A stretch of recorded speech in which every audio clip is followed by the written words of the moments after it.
महाराष्ट्र के सह्याद्री पर्वतों की ऊंचाइयों पर बादलों के बीच छिपा हुआ है एक स्थान, हरिश्चंद्रगढ़। ये किला सिर्फ पत्थरों का ढेर नहीं, बल्कि सदियों से छिपे एक ऐसे रहस्य का साक्षी है जिसे आज तक कोई सुलझा नहीं पाया। कहा जाता है जब पृथ्वी की रचना हुई थी तो सबसे पहले इस पर्वत पर ही जीवन की पहली सांस चली थी। यही कारण है कि स्थानीय लोग इसे सृष्टि का आरंभ स्थल कहते हैं। यहाँ का प्राचीन हरिश्चंद्रेश्वर मंदिर भगवान शिव को समर्पित है और इसकी रचना ऐसी लगती है मानो देवताओं ने स्वयं पत्थरों को काटकर इसे बनाया हो। इस मंदिर की दीवारों पर उकेरे गए चिन्ह आज भी वैज्ञानिकों के लिए एक पहेली हैं। किसी में ब्रह्मांड की गति दिखाई देती है तो किसी में महाप्रलय के दृश्य। कहा जाता है यहाँ के गर्भगृह में जो शिवलिंग स्थापित है वो स्वयं प्रकट हुआ था, यानी स्वयंभू। जब बारिश का मौसम आता है तो मंदिर की छत से गिरती हर बूंद सीधे शिवलिंग पर गिरती है, जैसे प्रकृति खुद पूजा करने आती हो। स्थानीय लोग कहते हैं रात के समय यहाँ की हवाओं में एक अजीब सी ध्वनि सुनाई देती है, जैसे कोई प्राचीन मंत्र दोहराया जा रहा हो। कहानी है कि त्रेता युग में राजा हरिश्चंद्र ने सत्य की रक्षा के लिए अपने राज्य, परिवार और यहाँ तक कि स्वयं को भी त्याग दिया था।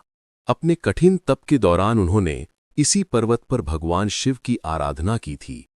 कहा जाता है उनकी भक्ति से प्रसन्न होकर महादेव ने उन्हें दर्शन दिए और वरदान दिया कि जब तक पृथ्वी पर सत्य रहेगा तब तक ये पर्वत अमर रहेगा।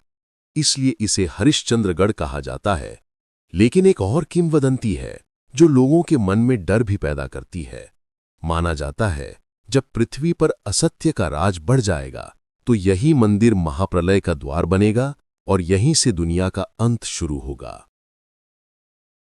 कई पर्वतारोही और साधकों ने बताया है कि मंदिर के पास रात में अजीब रोशनी दिखाई देती है।